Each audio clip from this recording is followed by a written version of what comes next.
Okay, everybody, we ready to discover the corpse? Chapter 4. A ghastly discovery. The next morning, a little after 11 o'clock, I was at the head of the line, waiting for my dance lesson to begin. Classmates shuffled and giggled behind me in the stairwell. The familiar notice, stitched in curlicued needlepoint letters, hung aslant on the door. Please wait. But we'd been waiting simply ages, and Miss Mary Ann was emphatic about punctuality. We were all agog to discuss last evening's concert. I confess to hoping for a little more praise of my poetic contribution despite my lapse in the performing of it. Miss Mary Ann might marvel at my cleverness loudly enough to squash any remarks made by Florence Fesswell. Being in front, I wished to show a flash of leadership without needing to speak. I put down my dance bag on the top step and nudged the door with my elbow so it might drift ajar in an accidental manner. Miss Aggie! Charlotte was ever alert to misdemeanors. I ignored her as the door creaked slowly open and I slid inside. The chairs used by last evening's audience were tidily lined up in front of the mirrors along one side. The donation boxes brimming with garments and bric-a-brac had already been removed to the church by Mr. Teasdale's team of husky volunteers. The piano stool was overturned and the fringed cloth dragged to the floor. A sugar bowl and milk jug sat atop the piano, next to my notebook. Pieces of a shattered teacup lay strewn on the floor and a puddle of milky tea. And between the elegant legs of the grand piano lay a body.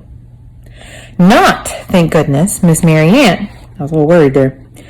This woman was much rounder. Her head seemed crooked, mouth agape, her legs sticking out in a most unladylike way from beneath her skirts, were short and thick-ankled, encased in knitted stockings. Her feet lay at odd angles as if they'd been kicking in protest. Nothing was kicking now. The contorted body was eerily still. I stepped closer and regarded the face, swollen and bluish-gray in color. One glazed eye stared sideways, and a lace of foam ringed the open lips. That was quite descriptive, wasn't it? I felt the room sway. The woman was most certainly dead, and despite her disarray, I knew who it was, who she had been. Had she suffered a heart attack? Some sort of conniption? Was dull indigo the usual color of a dead person's skin? Weren't bodies meant to be ghostly white? Or was that only if the blood had been drained by leeches? Or by the stab wound made by a knife? Might this be a murder? I could see no blood, but an unpleasant smell hovered in the air. Where was Miss Mary Ann? Was our dear teacher also dead? I scrutinized the mirror-lined studio. What if a ferocious tramp had crept in, or, here she goes again with her stories, a runaway madman from the Broadmoor Criminal Lunatic Asylum? Or, more sordid and compelling, a cast-off sweetheart of Miss Mary Ann. Ready? Here it goes. Intent on revenge, he'd gained entry by crawling through the window in the small pantry, but found two women instead of only the one he was seeking. The stiletto knife was so swift and accurate that it pierced the heart, permitting no drop of blood to fall. The scoundrel gagged and bound his long-ago love before stuffing her into a cupboard to writhe amongst the tambourines and dance tunics. The other woman lay beneath the grand piano, too portly to be shifted. Come away, miss! Charlotte was suddenly beside me, pulling urgently on my arm. Common sense made a brief appearance. We must prevent the other girls from seeing. Don't come in! I pushed past Charlotte to halt the others. Do not enter! I caught hold of the ballet bar for a moment's support. I had just met a corpse. I willed the quaver from my voice. There's a dead body on the floor, possibly murdered. Why did my mind fly to murder?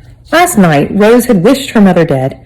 Roddy Fesswell and Miss Mary Ann had suggested that Torquay would be a better place without Irma Eversham, and here she was, as dead as the elephant whose tusks had provided the piano keys above her head. See, I was right when I told you I thought it was foreshadow, and they were trying to set it up because they said all those things in that other chapter, and I was like, oh, I bet you she's the one that's going to die. She was the one that died. She should have been nicer. Aggie, Morton, you are the biggest fibber, said Florence Fesswell. You can't get through one single day without making up a story. She stepped around me, My thumping heart skipped 2 beats when she began to shriek. Her nursemaid, Miss Boyle, tried to budge her from the doorway. Other curious girls attempted to peer beyond Florence, but soon retreated to shudder the sob in the stairwell. Charlotte clamped a firm arm on my arm. "Come, Miss Aggie, easy now." "Easy? No. But I would rather lie down next to the body under the piano than to start meowing like Florence Fusswell. Talking to strangers might be a challenge, but I would not lose my nerve before a corpse."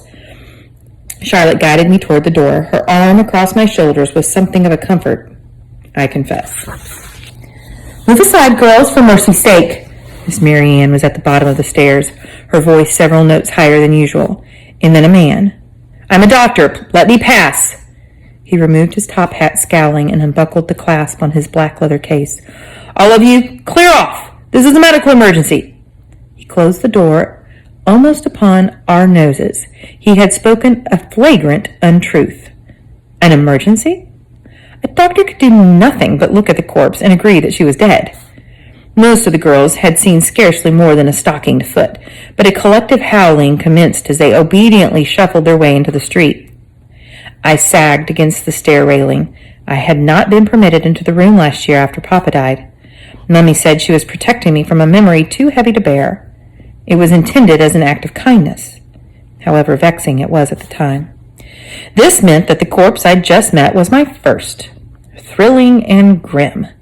It was thoughtful of Mummy to prevent me from seeing Papa in a similar state. "I know who it is," I whispered to Charlotte. "Who she is." Charlotte squeezed my hand and said yes, she'd seen too. "Rose's mother," I said. "Yes," said Charlotte. "So mean-tempered last night, leaving before we'd even begun." "She was never friendly," said Charlotte. I closed my eyes. Rose is an orphan. Being unpleasant was not really a good enough reason to take one's final breath into the legs of a grand piano. Poor Rose. It was all so horrible. If Mummy ever died, I felt weak just thinking about it. Only last evening I'd been agonizing about reading my poem when something so very much worse was waiting to happen. My poem! My eyes flew open. My writing book still sat atop the piano where Rose had laid it down last evening after the recitation. Right over the corpse! "Miss Aggie, no!" said Charlotte, but I had opened the door and slipped inside. The doctor knelt on the floor, his hand encircling the dead woman's wrist. He shook his head slowly, the back-and-forth motion making his extra chin wiggle. The message was clear and no surprise to me. Miss Mary Ann slumped awkwardly on the piano stool, twisting her hands together. Her face showed horror at my entrance. "You may not be here, Aggie. Take her away, Miss Graves." "I'm so sorry, Miss Mary Ann," I whispered. I left my... I was reluctant to admit that I was intruding on a death scene for the sake of a notebook. But would it not be worse to have come in for no reason at all? I raced to the piano, snatched up my book, and retreated backwards, dropping my eyes for only a moment to those ghastly, sticking-out legs. "No!" Miss Mary Ann half stood and waved her hands. "You mustn't take... You cannot touch..." "We're sorry to have disturbed you," said Charlotte. "Since you're here," said the doctor, "could you be of some assistance? We have need of a policeman." "We'll go at once." Charlotte snatched my hand and tried to yank me down the staircase, putting our balance in peril. I wrenched free, took up my dance bag, and stuffed my notebook inside. My throat was thick with some feeling I could not name, my breaths rough and loud as I clattered down the steps. Charlotte's rebuke was swift and unpleasant. That was shocking behavior. As if a notebook matters at such a time. Your mother will be woefully upset. The skin around her nostrils had gone white, and her freckles positively gleamed. "I cannot allow any further association with this grim affair. You will remain in the safety of Mr. Dillon's shop until I return with a constable."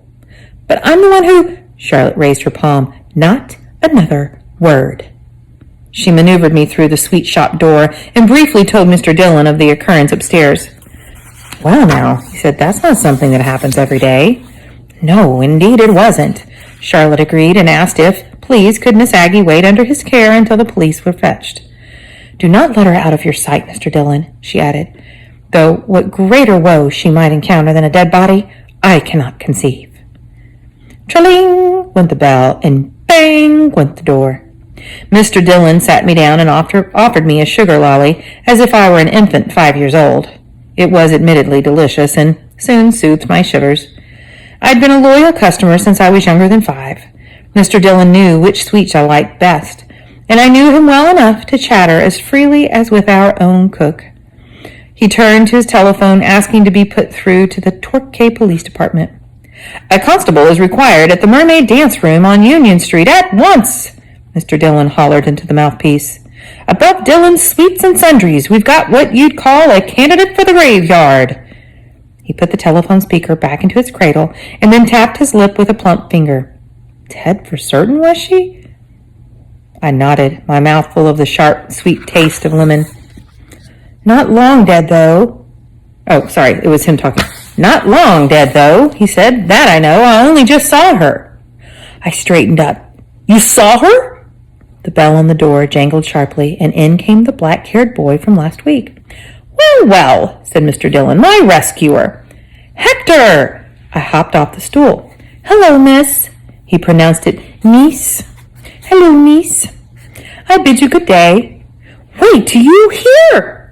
Agitation tangled my words, and the story was not well told, but I believe he caught the gist. No teacher, body, piano, spilled tea, blue face, pudgy legs, screaming, doctor, notebook, victim, possible murder, police.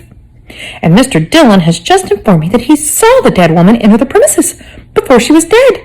He was nearly the last person to see her alive. Mr. Dillon turned a bit pink at this notoriety, but objected at once. "We're far from the last, I assure you. The workers on those stairs were as busy as ants on a jar of honey this morning. Miss Mary Ann Eversham were up there overseeing all manner of backing and forthing." "So, if it was murder," I said. "Oh, Mr. Dillon, if you saw the victim, think how likely it was that you also saw the murderer." "Oh, let's not go about making up stories, Miss Aggie," said the confectioner. His fat cheeks trembled as he wheezed out a chuckle. "There's nobody saying that it were murder." Hector's eyebrows shot up and down while he listened. "What is the manner of her death?" he said. "Is she afflicted with—" He broke off to pat his chest right over his heart. "Word has it," said Mr. Dillon, "that she'd got no heart at all. You could have knocked me over with a rope of licorice, seeing Irma Eversham puffing up the street and going through that door." He tipped his head toward the entrance of the Mermaid Dance Room. "I never saw her visit here, not once." "She was here last night," I said, "for about 6 minutes. She was meant to watch our concert, but she went home early in a huff." "With everyone hating her and wishing her gone." "On the premises 2 days in a row?" said Mr. Dillon. "That's rare, that is. They say those Eversham women are like a pair of pitchforks jabbing at each other morning till night. The old captain kept them civil, but since his passing, may he rest in peace." "At what time does she arrive?" asked Hector. "When did she get here?" I said at the same... when did she get here? I said at the very same moment. Mr. Dillon rubbed his chin. "I noticed her pacing out front. She were waiting for the stairway to be empty. Blokes from the church were doing some heavy lifting with those crates. The gent from the hotel, he were up and down a few times with his urns and his platters. She followed him up finally. The flower chap came and went, maybe some others before that. Saturday's a busy day in a sweet shop. I don't see everything." "What is next to happen?" said Hector. "A few minutes of blessed quiet, and then Miss Mary Ann Eversham goes scurrying out. Soon after, you girls start coming." "I was first," I said. "At the first of the line. That's why I found the body. Miss Mary Ann wasn't there to let us in." "I didn't know there was trouble," said Mr. Dillon, "until Miss Eversham came back with the doctor. She might have used my telephone, but perhaps she doesn't know I've got one. I'm one of the first hereabouts.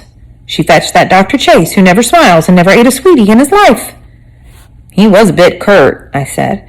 "I expect it was due to not finding a pulse, though. He might have felt badly not saving her." "How far away is the home of Dr. Chase?"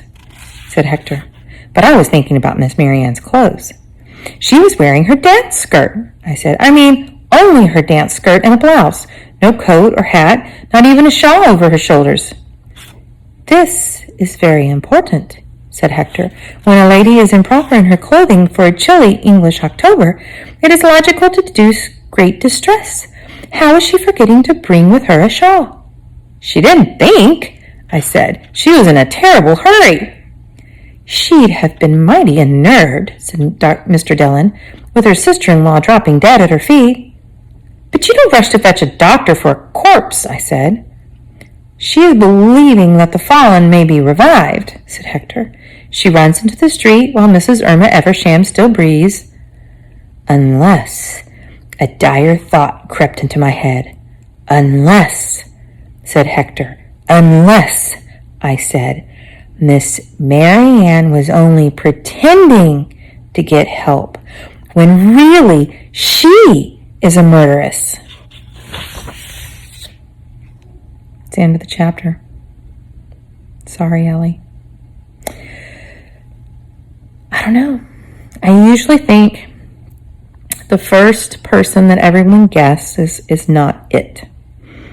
The most obvious person usually isn't it. What do y'all think? So, all right. Until tomorrow. Goodbye.